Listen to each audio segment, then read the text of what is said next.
Welcome again in my online session on pharmaceutical analysis. In this session, we'll discuss about how to deal with multiple choice questions. Now, multiple choice questions may be a straightforward question. You can say it is a line pick, or it may be a twisted one, or it may be on the basis of applications of the theoretical things. Let us see one by one how to deal with this. The question is, the region below 200 nanometers is called near UV, far UV, vacuum UV or dense UV. Here this 200 nanometers to 400 nanometers is a UV region, but below 200 nanometers the light absorbs in the air, or air absorbs the light. That's why if you want to work below 200 nanometers, then system needs to be evacuated. So that is called as a system should be under vacuum. So if one wants to work below 200 nanometers, it is a vacuum UV region. This is a kind of a straightforward question. You can see this appears in the literature directly. But even if you don't recall anything, if you don't know anything, then just go by a method of elimination. Here you can say that this near UV is, the term is not there, far UV, this is again term not there, and dense UV, these terms are not there. So the vacuum UV is the answer if you want to go by method of deletion. Okay, let's go for next. A glass cell cannot be used in UV region because it is fragile, costly, transparent to UV or non-transparent to UV. See here, the question is glass cell cannot be used. There is a little twist in this.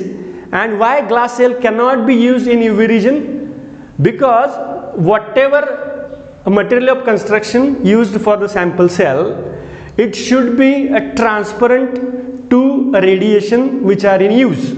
So the material of construction should be transparent. Here glass cell cannot be used in UV because it is non-transparent to UV. That is the answer. Okay, so fragile or costly or transparent to UV, these are the wrong things.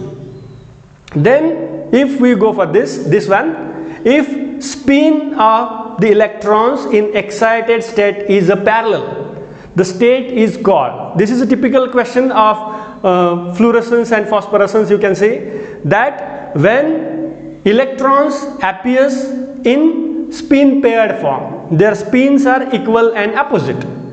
Okay, if the electron shifts to the excited state and if its spin changes, if both electron spin is parallel to each other, then this is called as a excited triplet state. This is a metastable state, and followed from excited triplet state to ground state, it emits the radiation, that is a phosphorescence.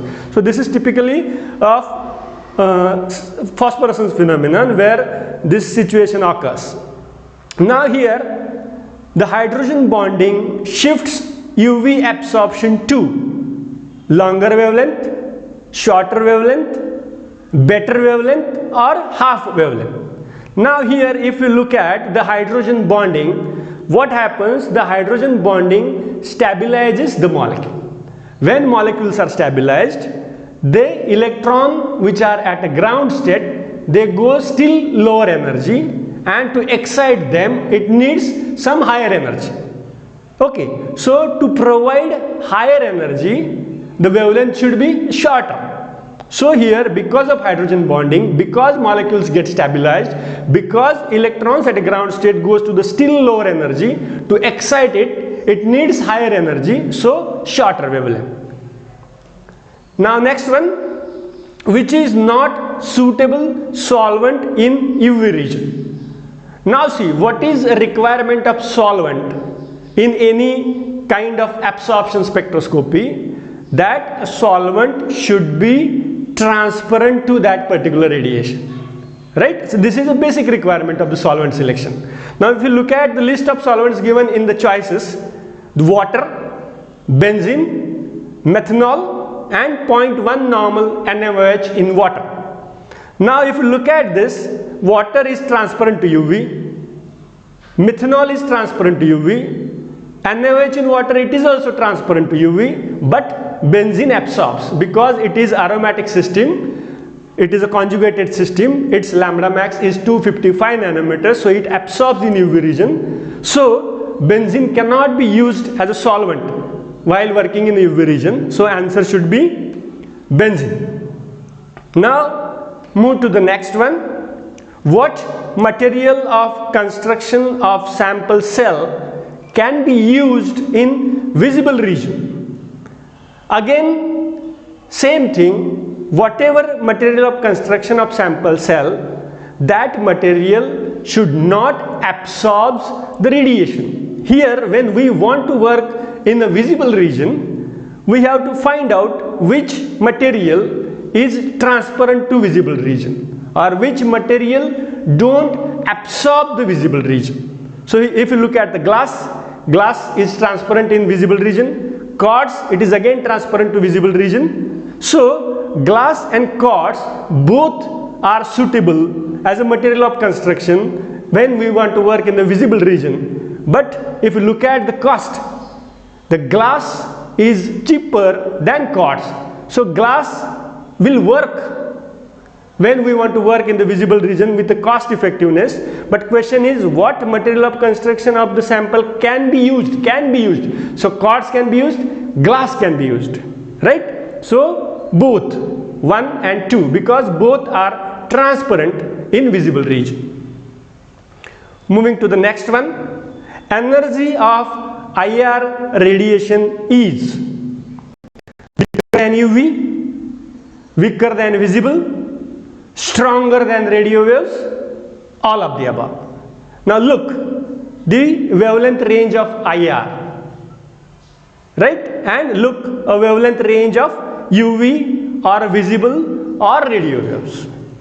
If you look at this, you will find that the wavelength of IR is more than UV, the wavelength of IR is more than visible, and it is lesser than radio waves. And if you look at the relation of energy and wavelength, it is E is equal to hc by lambda. So energy is inversely proportional to the wavelength. So wavelength of IR is longer than UV, longer than visible, so energy is weaker, and it is shorter than radio waves, though energy is stronger. So all three are correct, so all of the above, right? Next one, when two conjugated double bonds present in a ring system, it is called diene, heteroannular diene, acyclic diene, none of the above. Now see, two double bonds in a conjugation system, it is a diene. So it gives the answer. But how others are wrong? If you look at this, why not heteroannular diene? The heteroannular diene means if two double bonds which are in conjugation and if they exist in two different ring systems, then it is heteroannular conjugated diene. But this is not here. The statement says when two conjugated double bonds present in the ring system, heteroannular diene, the option rules out. Acyclic diene. Acyclic diene means there is no ring system present. These two double bonds are in a straight line, no cyclic structure. But here the question is when two conjugated double bonds present in the ring system. So there is existence of ring system. So no question of acyclic diene. And a diene is a correct one. So none of the above is also wrong. So correct answer is here diene. Moving to the next, absorption maxima of acetophenone by calculation. Now when this question, this is the application based question, you can say that the application of Woodward-Fisher rule. If we know a structure of a compound, then from that structure we can theoretically calculate lambda max of a compound. Now if you look at this, then when it is asked that acetophenone, let's draw a structure of acetophenone here.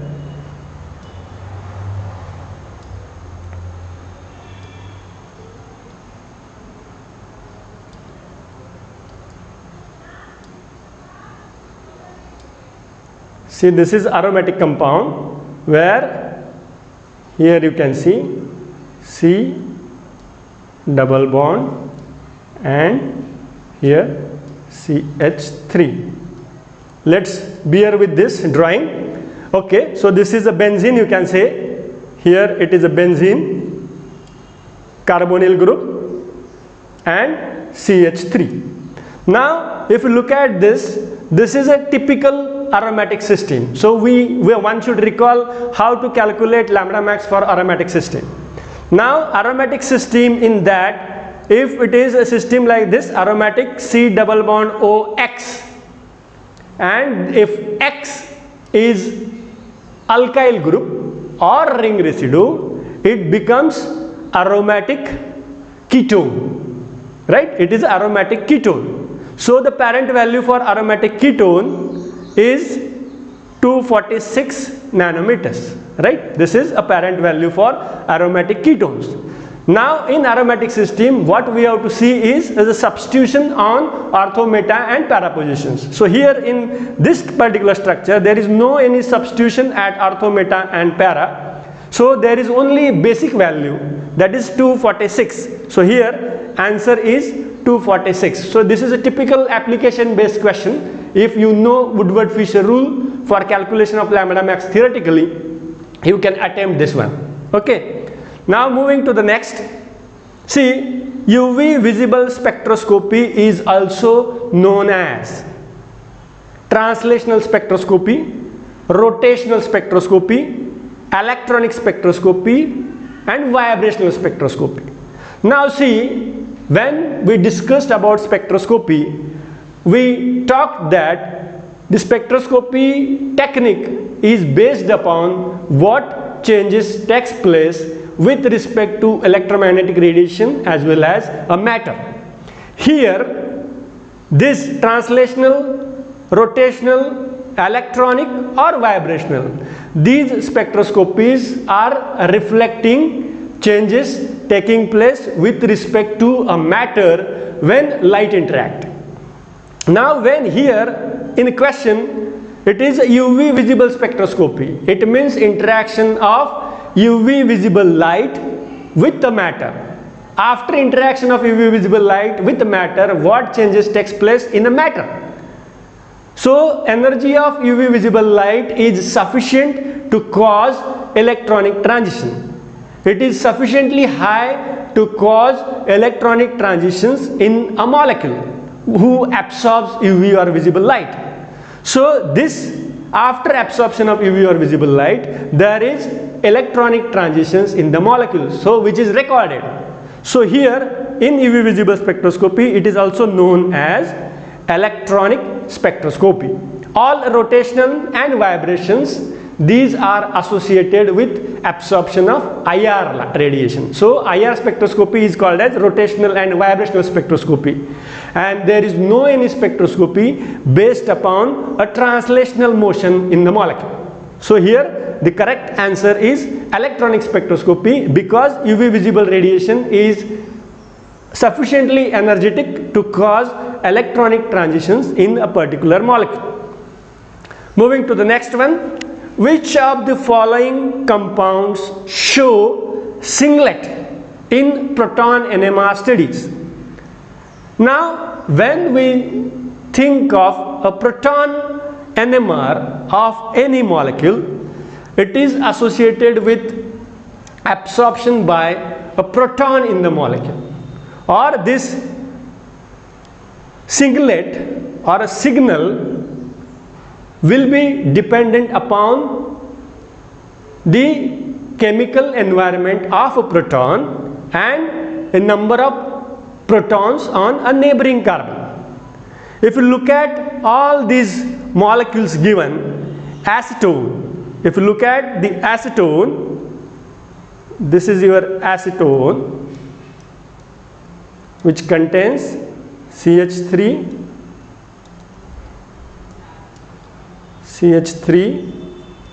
C double bond O, CH3.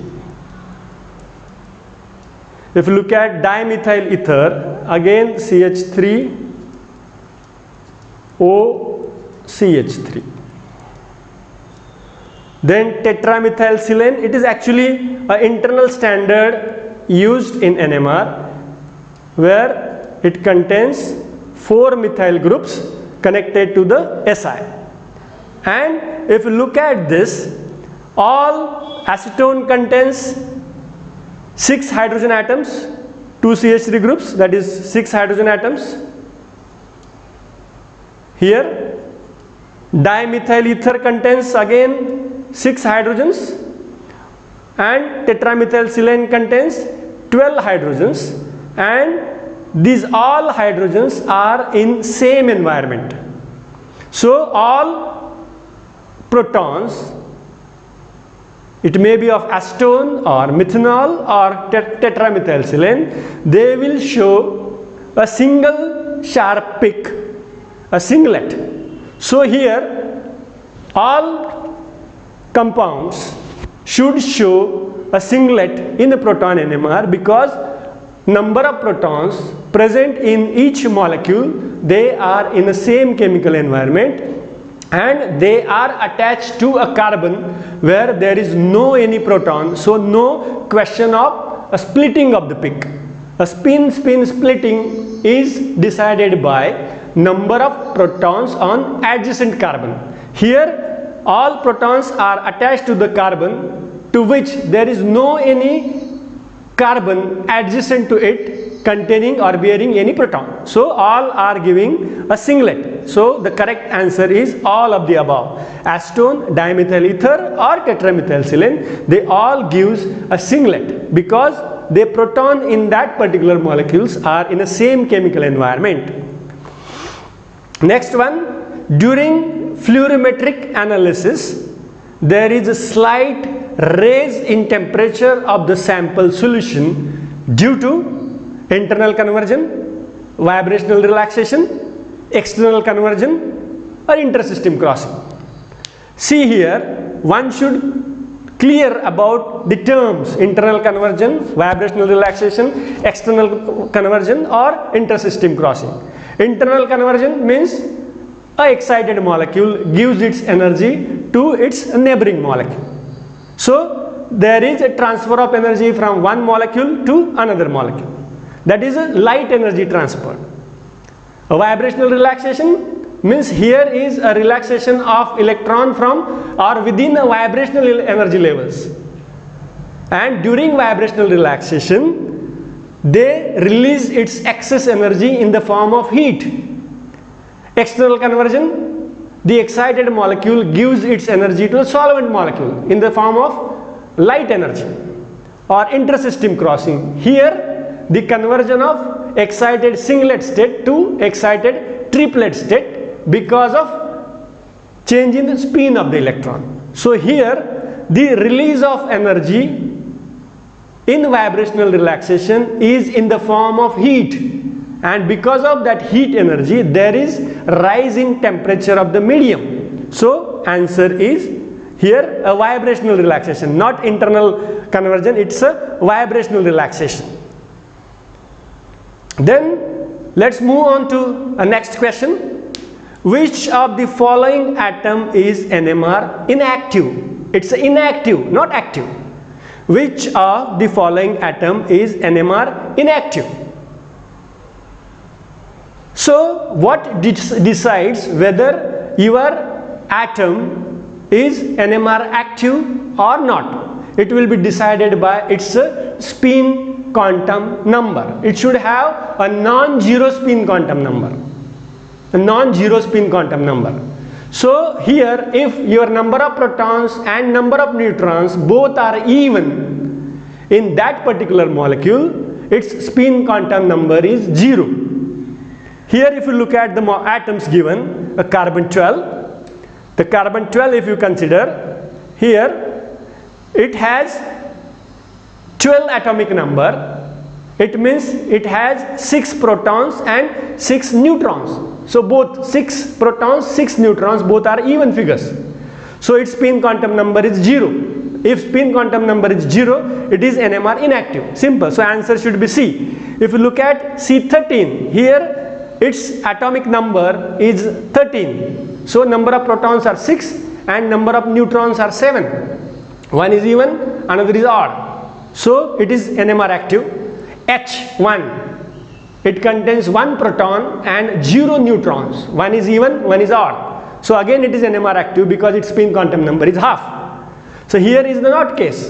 In case of C12, both are even. So it is spin quantum number is 0. So NMR inactive. So answer should be C12. Moving to the next one. Which of the following solvent is not suitable for proton NMR studies? Now see here again, when we are going for a proton NMR study, what should be the requirement of solvent?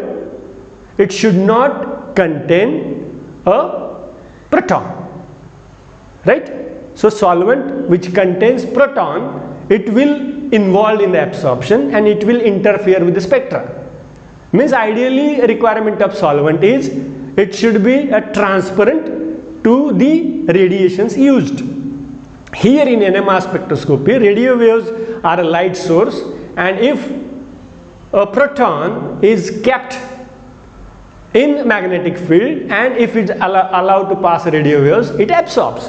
So the solvent should be such that which does not contains proton. Here if you look at this CDCl3, it don't have proton. DMSO, it don't have proton. But methanol, CH3OH, it has a proton. So it will absorb the NMR, and which is not suitable as a solvent for proton NMR studies. So answer is methanol. Moving to next. Which of the following molecules are IR inactive? Now again it's a IR inactive. So what is requirement to absorb the IR radiation? This is the prerequisite, you can say. So prerequisite is that there should be a change in dipole and there should have some unnatural vibrational frequency in a system. If you look at the examples, and again one more thing, that symmetric diatomic molecules are IR inactive. Symmetric diatomic molecules means oxygen, O2. It is a diatomic molecule. O2 is formed by 2 oxygen atoms. So it is a symmetric diatomic. N2, nitrogen, it is again a symmetric diatomic. So these symmetric diatomic molecules are IR inactive. So answer should be oxygen. Here water, H2O, it absorbs. Carbon dioxide, CO2, it again absorbs, but oxygen doesn't because it is a symmetric diatomic molecule. So answer is oxygen. Okay, thank you.